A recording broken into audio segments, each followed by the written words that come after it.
सबसे पहले और बड़ी खबर जो हमारे पास हम स्क्रीन पे चलाएंगे 18 तारीख को आपको बता दें कि डायरेक्टर सिकमस जो है उनका जो टेन्योर है वो रिटायर होने वाले हैं। क्या उनकी रिटायरमेंट को जो है मजीद बढ़ाया जाएगा, क्या उनके टेन्योर को मजीद एक्सटेंड किया जाएगा, या उन पे जो एलिगेशंस है उस हवाले से बात होगी। तो सबसे पहली बात जो सिकमस डायरेक्टर पर एलिगेशंस लग रही है वो हम बात कर रहे हैं।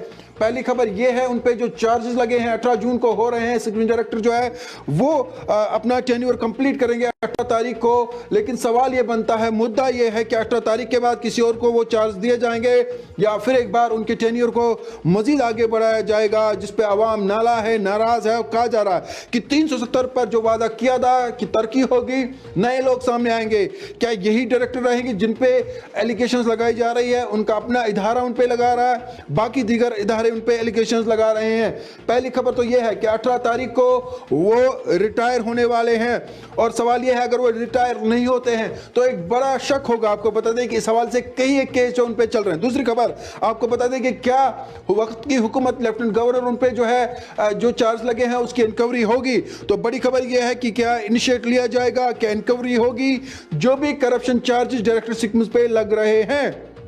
नाज़रीन किराम, दूसरी अहम खबर पर हम बात कर रहे हैं वो ये है कि क्या डायरेक्टर सिकमस पर जो एलिगेशंस लग रही है उस पर इंक्वायरी होगी, क्या करप्शन चार्ज उन पे चढ़ रहे हैं, अगर है तो क्या वो गिरफ्तार भी हो सकते हैं। ये अहम खबर है डायरेक्टर सिकमस के हवाले से। नाज़रीन किराम, एक बहुत बड़ा इदारा सबसे बड़ा तबी मरकज पर लगा है इल्ज़ाम और वो इल्ज़ाम भी आगे बताएंगे हम। बहुत बड़ी अहम खबर है नाज़रीन किराम, आज आप हमारे साथ बने रहे। जो लोग टीवी स्क्रीन पे देख रहे हैं, जो टीवी पे देख रहे हैं और जो सोशल मीडिया पे देख रहे हैं, हम आज सिकमस के बारे में बड़ी खबर खोल रहे हैं और मौजूद होंगे माजिद हैदरी। तीसरी अहम खबर हमारे पास आ रही है। तीसरी खबर क्या है नाज़रीन किराम वो भी बताएंगे। तीसरी ये है कि जो डायरेक्टर सिकमस है क्या उनके टेन्योर को एक्सटेंड किया जाएगा, क्या एक्सटेंशन उन्हें दिया जाएगा। और कहा जा रहा है कि कुछ सेपरेटिस्ट लीडर जो है वो चाहते हैं कि डायरेक्टर सिकमस आगे बढ़े। अहम खबर नाज़रीन किराम आपके स्क्रीन पर, कुछ सेपरेटिस्ट लीडर चाहते हैं कि डायरेक्टर सिकमस जो है वो आगे बढ़े।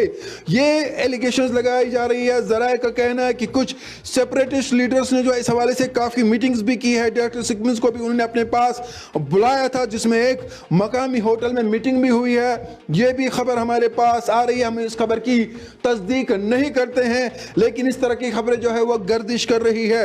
क्या सेपरेटिस्ट लीडर जो है वो चाहते हैं कि डायरेक्टर सिकमस मजीद वहां पे रहे, उनके टेन्योर को मजीद जो है वो बढ़ाया जाए, एक्सटेंड किया जाए। अगर उन्होंने अपना टेन्योर कंप्लीट किया है तो लोग कह रहे हैं, उनका इदारा अपना कह रहा है कि नए लोगों को मौका देना चाहिए और उन्हें चाहिए कि वो फारिग हो। अब ये भी खबर आ रही है कि वो जो है कोशिश कर रहे हैं सेक्रेटरीट जाके और वो कोशिश कर रहे हैं कि अपनी फाइल को आगे ले ताकि उन्हें मजीद मौका दिया जाए, क्योंकि ये सबसे बड़ा तभी मरकज है जहां पर कोविड के हवाले से काफ़ी एलिगेशंस उन पे लगी है। तो चौथी खबर हमारे पास आ रही है नाज़रीन किराम। चौथी ये बड़ी खबर आ रही है सिकमस के हवाले से। करोड़ों का घपला हुआ है सिकमस में, करोड़ों का घपला हुआ है। विल गवर्नमेंट फिक्स रिस्पॉन्सिबिलिटी, क्या वक्त की हुकूमत जो है, क्या लेफ्टिनेंट गवर्नर इस हवाले से एक बड़ा फैसला ले सकते हैं और अगर किसी तरह की भी करप्शन हुई है उस पर क्या बात होगी। आपको बता दे कि जो एलिगेशंस लगी है कोविड के हवाले से, चाहे वो कोविड बेड्स हो, चाहे वो कोविड फंड्स हो, चाहे वो वेंटिलेटर्स हो, जिस तरह से सिकमस डायरेक्टर पर ये एलिगेशंस लग रही है, या तो उन्हें मीडिया के सामने आना होगा, आगे आना होगा और बात वाजे करनी होगी, और उनके साथ जो उनका अपना अमला है उन पर भी एलिगेशंस लग रही है। हम कोशिश करेंगे नाज़रीन इन 3 बल्कि 4 मुद्दों पर बात करें। हमारे साथ बराह रास्त होंगे मौजूद माजिद हैदरी, सीनियर जर्नलिस्ट और कॉलमनिस्ट, जिन्होंने इस पर काफ़ी ट्वीट्स किए हैं और अब जो है ये घर घर की खबर बनी है कि सिकमस डायरेक्टर को चाहिए कि वो 18 को खुद फारिग हो जाए। तो नाज़रीन, बात करते रहे हम सिकमस के बारे में। जो घोटाला की बात हो रही है, जिस तरह से करप्शन चार्ज की बात हो रही है, 370 के बाद जो वादा किया गया, क्या वो खोखला है।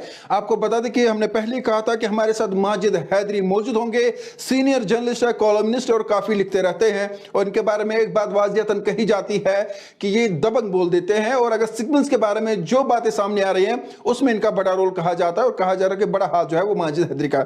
हैदरी साहब, सबसे पहले आपसे ये जानना चाहूंगा 370 के बाद चाहे प्राइम मिनिस्टर की बात हो, चाहे हमारे होम मिनिस्टर की बात हो या लेफ्टिनेंट गवर्नर की बात हो, उन्होंने कहा करप्शन नहीं होगा, नए लोग आगे आएंगे और एक नया ख्वाब तामीर होगा, नई सुबह आएगी।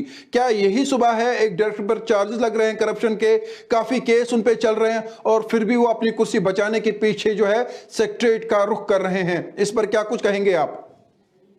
जी तारिक साहब, सबसे बड़ी बदकिस्मती और आयरनी जो है कि भाजपा ने हमेशा कहा जम्मू कश्मीर में 70 साल का भ्रष्टाचार है, करप्शन है। ठीक है, हमने माना जी था 70 साल का भ्रष्टाचार था, लेकिन जब से दिल्ली का डायरेक्ट कंट्रोल पिछले 3 साल से है, जब से कि यहाँ पे वो इलेक्टेड गवर्नमेंट की असेंबली डिसॉल्व हुई और डायरेक्ट कंट्रोल आया नई दिल्ली का, तब से, ये मैं आपको नहीं कह रहा, ये मैं प्रीवियस गवर्नर साहब को भी, सत्यपाल मलिक साहब को भी कह चुका हूँ कि तब से जम्मू कश्मीर में रिकॉर्ड ब्रेकिंग करप्शन।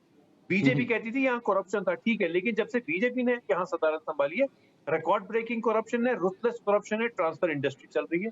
ये मैं सिर्फ आपके माध्यम से, सिर्फ मैं एएनएन न्यूज के व्यूअर्स को नहीं बता रहा, ये मैं फॉर्मली गवर्नर साहब को भी कह चुका हूँ और लेफ्टिनेंट गवर्नर साहब जो हमारे मनोज सिन्हा साहब है उनको। और उसमें सबसे बड़ी जो बदकिस्मती ये है कि बहुत ही डायनेमिक, बहुत ही honest lieutenant governor Manoj Sinha साहब, हमारी उनसे आइडियोलॉजिकल डिफरेंस हो सकती है कि वो किस आरएसएस की आइडियोलॉजी से आते हैं, लेकिन जब हम उनकी इंटेग्रिटी पर देखते हैं तो वो गिने चुने उन सियासतदानों में से मुल्क भर में जिनकी ऑनेस्टी मशहूर है और इंटेग्रिटी और डायनेमिज्म जो उन्होंने दिखाया, कॉम्पिटेंस दिखाया, उनने कहीं डिस्क्रिमिनेशन नहीं दिखाई।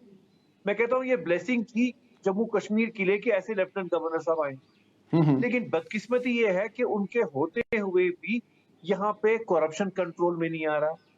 लेफ्टिनेंट गवर्नर साहब, राजभवन इंसान कह सकता है, वसूख से कह सकता है कि गवर्नर साहब ऑनेस्टी के लिए माने जाते हैं, इज अ बेंचमार्क, लेकिन तब भी कोई कंट्रोल नहीं है। ये बहुत बड़ी जी बदकिस्मती।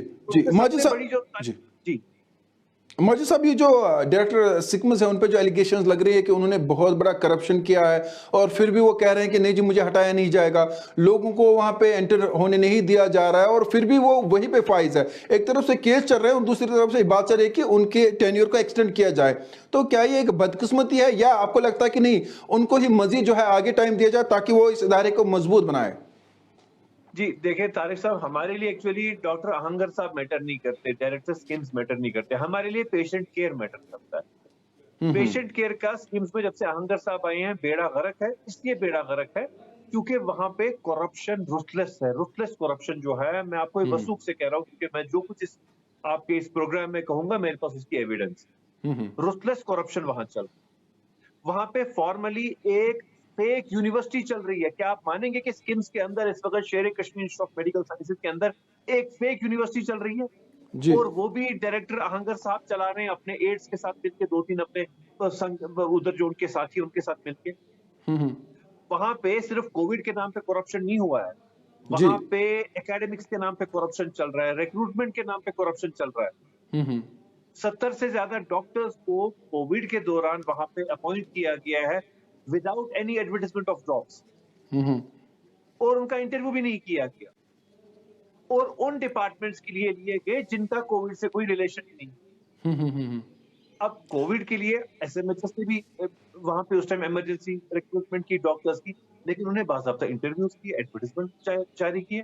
ये इनको तो कुछ पता नहीं, कुछ खुफिया तरीके से कोई खबर आई है कि आंगर साहब ने खुद से लगा दिया जिसको लगाना, और मेरिट का कोई ख्याल। माजिद साहब, और एक बात कही जा रही है जहां हम करप्शन की बात करें, जो कोविड बेड्स है वो कहा जा रहा है कि उसमें भी काफी घपला हुआ और कोविड जो फंड्स है उनमें तो बात चली रही है, लेकिन वेंटिलेटर्स की बात की जाती है कि 29 अप्रैल को ऑर्डर आ जाता है कि आपने वेंटिलेटर्स लाने हैं, लेकिन उससे पहले ही वेंटिलेटर्स लाए गए थे। ऑर्डर आता है 29 अप्रैल को, उससे पहले वो है वेंटिलेटर बेड वहां आते हैं और कहा जाता है कि वो किसी काम के है ही नहीं। तो इस बारे में क्या कहेंगे जो एलिगेशन उन पे लग रही है?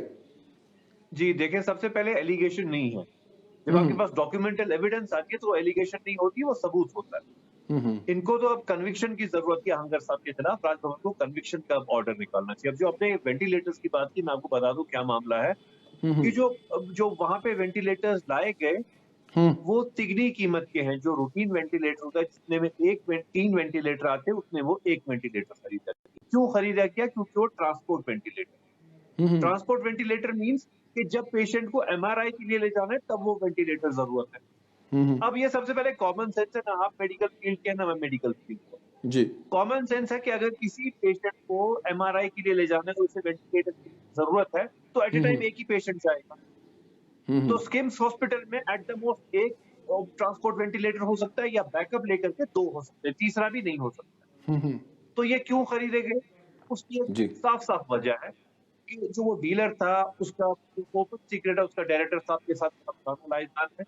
उस डीलर के पास वो वेंटिलेटर पड़े थे, तो कोई खरीदता नहीं, क्योंकि कौन खरीदता? सरकार का पैसा कौन ज़ाया करना चाहता जब लोग मर रहे हैं? हमें जहाँ 3 वेंटिलेटर, जहाँ 30 वेंटिलेटर आ सकते थे, वहाँ 10 वेंटिलेटर खरीदेंगे, क्योंकि उस डीलर से वो कोई खरीद नहीं रहा था। इनने जी। बोला मैं खरीदूँगा। और वो कहते हैं ना, चोर की दाढ़ी में तिनका। भाई, आप एक दिन ऑर्डर प्लेस कर रहे हो, दूसरे दिन वो वेंटिलेटरों की डिलीवरी हो रही है, कैसे पॉसिबल है? ये कोई तो जादू है? कहाँ से आए वो वेंटिलेटर अचानक? जी, क्योंकि वो जी। ऑलरेडी उसके पास दम थे, उसे खरीद नहीं रहा था, तो क्योंकि सरकार का पैसा लूट लिया, खरीद लिया वो वेंटिलेटर। और बदकिस्मती कि हमारी सरकार उस पे इंक्वायरी भी नहीं कर रही, और जी। उसकी भी वजह आप मेरे से ज़्यादा जानते हैं क्या वजह थी। अब माजी साहब, और एक बड़ी एलिगेशंस उन पे लग रही है जिसकी इन्वेस्टिगेशन भी चल रही है, वो ये है जो डॉक्टर्स वहाँ पे लगे हैं या टेक्निकल स्टाफ है या नर्सेस है, उस पे भी कहा जा रहा है कि बहुत बड़ा घपला हुआ है। अगर एक प्रॉपर इन्वेस्टिगेशन टीम बनाई जाए तो अहंगर साहब जेल जा सकते हैं। ये किस हद तक सही है ये बात? जी, तारिक साहब, आपने मेरे हम्म, दिल की बात कही। मेरा भी जो मकसद आजकल तो सोशल मीडिया कैंपेन का है, वो ये नहीं कि अहंगर साहब को एक्सटेंशन ना मिले। मेरा भी जी। यही इरादा है, ऑब्जेक्टिव है कि अहंगर साहब जेल जाएँ। हम्म। क्योंकि जो आपने अब बात की नर्सेस की, टेक्नीशियंस की, वही मैं आपको कह रहा था कि एक फेक यूनिवर्सिटी कायम की गई। हम्म। उनकी रिक्रूटमेंट, उनके एग्जाम स्किम्स यूनिवर्सिटी ने नहीं लिए। जी। वो अहंगर साहब के कुछ जाने पहचाने डॉक्टर साहिबान ने लिए, और उसमें भी फिर से अगेन चोर की दाढ़ी में तिनका। हम्म। इस मामले में चोर की दाढ़ी में क्या तिनका है कि जो जिन वहां पे एप्लीकेंट्स के लिए 100% मार्क्स आ गए एग्जाम में, वो दूसरी जगह एग्जाम में फेल हो। हम्म। और जो वो डॉक्टर साहब जिनको के सेल्फ स्टाइल कंट्रोलर बनाया गया, एक फेक यूनिवर्सिटी था, आई से इट ओपनली, फेक यूनिवर्सिटी का, उन डॉक्टर साहब के अपने जो जिस इलाके से वो ताल्लुक रखते हैं, वहां वाले सबों के 100% मार्क्स आ रहे हैं तभी। हम्म। कैसे हो सकता है ये? जी। और स्किम्स की यूनिवर्सिटी ने एग्जाम नहीं कंडक्ट किया। सबसे बड़ी बात है, स्किम्स की यूनिवर्सिटी ने एग्जाम कंडक्ट नहीं किया। अहंगर साहब ने एक चोरी छुपे 1.5 इंच की अलग मस्जिद क्यों बनी? क्या डील है? ये तो पूछता है, हर कश्मीरी पूछता है डील क्या है। जी। अच्छा माजी साहब, और एक एलिगेशन लग रही है, अगर हम बात करते हैं, अब देखिए फारूक अब्दुल्ला पे एलिगेशंस लगी, उन्हें भी काफी टाइम तक तो बंद रखा गया, कहा गया कि स्पोर्ट्स स्कैम है। महबूब मुफ्ती पे एलिगेशंस लगती है, सज्जाद लोन, दीगर एलिगेशंस इन पे लगती रहती है, जो पॉलिटिकल लीडर्स है, क्योंकि भाजपा सरकार में है। लेकिन अगर इस तरह के डिपार्टमेंट्स इधारों में करप्शन हो रही है, इतनी बड़ी एलिगेशंस प्रूफ के साथ लगती है, तो आपको नहीं लगता कि इनकी गिरफ्तारी होनी चाहिए, या इसके पीछे भी एक बहुत बड़ा पॉलिटिकल माफिया है जो चाहता है कि नहीं ये बचे और हमारा हिस्सा भी हम तक पहुंचे? जी, मैं यहाँ पे आपसे एग्री नहीं करता। पॉलिटिकल माफिया यहाँ पे नहीं है, यहाँ पे कुछ एक कोटरी ऑफ ब्यूरोक्रेट्स का माफिया, हम्म। जिन्होंने, कि आप भी जानते हैं, एक बड़े अफसर थे जिनके बारे में कंप्लेंट्स पे कंप्लेंट्स आ रही थी, लेकिन कोई एक्शन नहीं लिया जा रहा था। अब वो हाल ही में ट्रांसफर हो गए, तो कुछ हम्म। बेहतरी की उम्मीद है, क्योंकि अरुण मेहता साहब जो हैं, he is known for his integrity, much like जो हमारे honourable lieutenant governor Manoj Sinha साहब हैं। तो अब एक जोड़ी बनी है, लेकिन इस जोड़ी को अब सबसे पहले स्किम से शुरू करना होगा। और जो आपने ये बात कही ना कि इंटरसेक्शन क्यों नहीं हो रहा है, तारिक साहब, आप इंशाल्लाह देखिएगा अनकरीब मेरे ट्विटर हैंडल पे, वहां पे कैसे कैसे सनसनीखेज स्कैम्स एक्सपोज होंगे कि जो अथॉरिटीज जिन्होंने इनको इंक्वायरी करनी चाहिए थी, उन्हें इंक्वायरी रोक दी। जी। और उसकी वजह क्या थी? वही वो खास वो अफसर साहब थे जिनका कहीं पे कहीं ना कहीं कोई तार जुड़ती है अख्तर साहब के साथ। It's an open secret. और मैं आपको बता दूं एक चीज, नाज़रीन भी सुन ले और आप भी सुन लीजिए, कि जो स्किम्स में आज परेशानी सबसे बड़ी है ना, ये हमारा सुपर स्पेशलिटी हॉस्पिटल है। इस सुपर स्पेशलिटी हॉस्पिटल में 9,000 के करीब कैंसर पेशेंट्स का इलाज वक्तन फवक्तन हुआ है। किडनी फेलियर के पेशेंट्स आते हैं, हार्ट अटैक के पेशेंट्स आते हैं, हार्ट पेशेंट्स आते हैं, न्यूरो पेशेंट्स आते हैं, जो बिल्कुल अलील बीमार हैं या उनकी इलाज के लिए। और हमारी सरकार ने जब कोविड शुरू हुआ, तो उन्होंने इसे कोविड हॉस्पिटल नहीं बनाया। जी। It was third category covid hospital, which mean जिन बीमारों का इलाज लेवल 1 और लेवल 2 कोविड हॉस्पिटल्स में नहीं होता, तो वो स्किम्स की सुपर स्पेशलिटी में लाए जाते हैं। ये काम के हमारी सरकार का ऑर्डर है।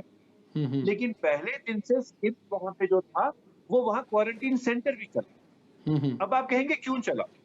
क्या अहंगर साहब कुछ जज्बा दिखाना चाहते थे कि वो कानून के खिलाफ चल रहे थे, सरकारी ऑर्डर के खिलाफ चल रहे थे, यूनियन होम मिनिस्ट्री की गाइडलाइन के खिलाफ चल रहे थे, नहीं। हम्म मामला था कि जब आपका हॉस्पिटल कोविड हॉस्पिटल बनता है तो आप विदाउट टेंडरिंग परचेजेस कर सकते हैं। हम्म आपको टेंडरिंग की जरूरत नहीं, आपको अकाउंट्स का ज्यादा ख्याल रखने की जरूरत नहीं। ये जी साजिश सारी पिछले साल से कोविड कहाँ स्कैम की शुरू हुई, क्योंकि आहंगर साहब ने अनलॉफुली, इलीगली, इलिसिटली इस हॉस्पिटल को, टर्शरी केयर को क्वारंटीन सेंटर भी बनाया, लेवल 1 और लेवल 2 हॉस्पिटल भी बनाया, जिसकी वजह से आज हमारे दिल बीमार जो है, जो कैंसर पेशेंट है, वो कहीं से सक्सेस करके मर रहे हैं। ये सरकार भी सुन ले। आज हमारे kidney failure, heart patients, cancer patient सिसक के मर रहे हैं, वो स्किम्स जा नहीं पा रहे हैं। क्योंकि पूरा स्किम्स आहंगर साहब ने इन्फेक्ट करा दिया, क्योंकि उन्हें वहां पे कोविड के स्कैम्स करने थे और वो स्कैम चल रहे हैं, तो आप वक्तन फवक्तन देख रहे हैं और आगे भी आएगी। जी। अच्छा माजिद साहब, और एक बात कही जा रही है कि जब से अहंगर साहब आए हैं तब से जो ट्रैक रिकॉर्ड रहा है हॉस्पिटल का, इतना बड़ा तबी मरकज है, वो ठीक नहीं है। बार बार एलिगेशंस लगती रही लेकिन सरकार ने आंखें बंद की। दो सवाल है, क्या ये इदारा या ये डायरेक्टर जो है कैबिनेट मंत्री जिसे हम कहते हैं कि जो डायरेक्टर सिकमिस बन जाए वो तो कैबिनेट मंत्री है, एक क्या ये इतना बड़ा और इतना मजबूत इदारा है वहां पे इस कुर्सी पे बैठना कि इसके खिलाफ कोई भी बात करे तो असर नहीं होता है सरकार को? या आपको लगता है एक बड़ी लॉबी जो है वो डायरेक्टर सिकमुस जो है उनके पीछे आशीर्वाद है, इसलिए वो टस से मस नहीं होते हैं और जो हमारे लेफ्टिनेंट गवर्नर है उन तक भी सही बात नहीं पहुंच रही है? तो असल में मुद्दा क्या है और इस कुर्सी की जंग क्यों बार बार चलती है? इस कुर्सी में ऐसा क्या कुछ है? जी, आपने बहुत सही बात कही कि honourable lieutenant governor Manoj Sinha साहब के पास सही बात नहीं पहुंच रही। जिन ऑफिसर्स का काम है कि उन तक हकीकत पहुंचाएं, वो नहीं पहुंचाई जा रही। उसकी खास मिसाल आपने देखा होगा, हाल ही में अनंतनाग के जीएमसी के प्रिंसिपल ने ऑनरेबल लेफ्टिनेंट गवर्नर से झूठ कहा वेंटिलेटर्स के बारे में। तो ऑनरेबल गवर्नर साहब के पास फर्स्ट हैंड इंफॉर्मेशन सही नहीं पहुंच रही। और जो स्किम्स की बात आपने की, स्किम्स में क्या मामला है कि स्किम्स क्योंकि एक यूनिवर्सिटी है, इट्स एन ऑटोनोमस बॉडी, ये आपके ब्यूरोक्रेटिक सर्कल के अंडर नहीं आती है। It is only answerable before the chief secretary और before the Raj Bhavan. And in case of elected government जब होती थी तो चीफ मिनिस्टर साहब वहां पे खुद चेयरपर्सन होते थे वहां की बॉडी। तो उस वजह से जो पिछले 2-3 साल से जो वहां पे तबाही मची है स्किम्स में, उसकी वजह है कि हमारे जो चीफ सेक्रेटरी साहब थे उनने हमेशा आहंगर साहब को पैट्रनाइज किया। मैं ये ओपनली लिखता आया हूँ कि हमेशा चीफ सेक्रेटरी साहब ने हर गलत को उनको सपोर्ट किया, कभी कोई एक्शन नहीं लिया और कभी कोई एक्शन इंक्वायरी पूरी नहीं होने दी। तो माजिद साहब, आखिर में आपको नहीं लगता है कि डॉक्टर अहंगर को जो है अपनी तारीख पे फारिग होना चाहिए? इससे बेहतर कि वो सेक्रेटरीट का दौरा करे, गवर्नर के साहब के पास अपने लोग भेजे, अपनी लॉबी को मजीद जो है तवकीयत दे। और ऐसी भी बातें चल रही है कि एक होटल में जो बाकायदा तौर पर एक मीटिंग भी हुई है जिसमें काफी लोगों को इसलिए बुलाया गया ताकि वो डॉक्टर अहंगर को जो है आगे एक हीरो की तरह प्रेजेंट करे। और ये भी कहा जा रहा है माजिद साहब, 2-3 सवाल इसलिए इकट्ठे पूछ रहा हूं ताकि आपके पास भी वक्त कम है, आपने भी डिबेट में जाना है। आप वो ये पूछना चाहता हूं कि कहा जा रहा है कि एक लॉबी मजबूत बनाई जा रही है और अगर डॉक्टर अहंगर वहां से चले गए तो पूरा सिक्किम डूब जाएगा। तो ये 2-3 सवाल हैं, इनका जरा जवाब दीजिए मुख्तसरन। जी, तारिक साहब ने बहुत सही बात की, बट आपने थोड़ा छुपे अंदाज में कि मैं आपको खुलेआम कहूं, जो वो मीटिंग हुई वो कुछ यहाँ के होटेलियर्स, बिजनेसमैन और सीमेंट इंडस्ट्रीज के एक माफिया मैं कहूंगा उनने वो मुनक्कद की थी कि आहंगर साहब के लिए बिजनेस कम्युनिटी कहे जो उन्हें एक्सटेंशन दिया जाए। मुझे आप बताइए खुदारा, बिजनेस कम्युनिटी का मेडिकल साइंस के साथ क्या ताल्लुक है? एक लॉबी है यहाँ कश्मीर में जो हमेशा एक वो माफिया टाइप काम करती है, जो लॉबी चलाना चाहती है, हर जगह अपना मोनोपोली चलाना चाहती है। उनने वो जो बात की थी वो हुई थी। लेकिन उसके अलावा दूसरा सवाल आपका क्या था जी? दूसरा सवाल ये था, ये जो बात की जा रही है सिक्किम्स के बारे में, क्या है, कौन से ऐसी लॉबी है जो शायद लेफ्टिनेंट गवर्नर या दूसरे लोगों को मजबूर कर रहे हैं कि उनके बारे में बताया जाए कि अहंगर साहब अच्छा काम कर रहे हैं और अगर वो वहां से चले गए तो शायद पूरा कश्मीर ही डूब जाएगा। और सिक्किम्स की अगर बात करें तो अहंगर साहब चले गए तो सिक्किम्स जो है पूरी तरह से कोलैप्स हो जाएगा। जी, अगर आहंगर साहब इस वक्त अपने एक्सटेंशन की इसलिए जी तोड़ कोशिश कर रहे हैं क्योंकि जिस दिन वो इस कुर्सी से हटेंगे वहां पे एक ऐसा वो स्कैम्स का बम फटेगा कि सरकार के कंट्रोल में क्यों नहीं रहेगा। और वो सिर्फ स्किम्स सौरा में नहीं जाएगा, वो स्किम्स बेमना भी जाएगा, जहां के मुतालिक आहंगर साहब ने कुछ फेक अपॉइंटमेंट्स, जो कि फेक, जिनकी डिग्रीज भी सही नहीं थी, उनके साथ एक डील करके उनको बोला ठीक है भाई तुम लोग अपने कागज वागज मत दिखाओ, चलो मैं तुम्हें खुला छोड़ रहा हूँ, मेरे साथ डील करो।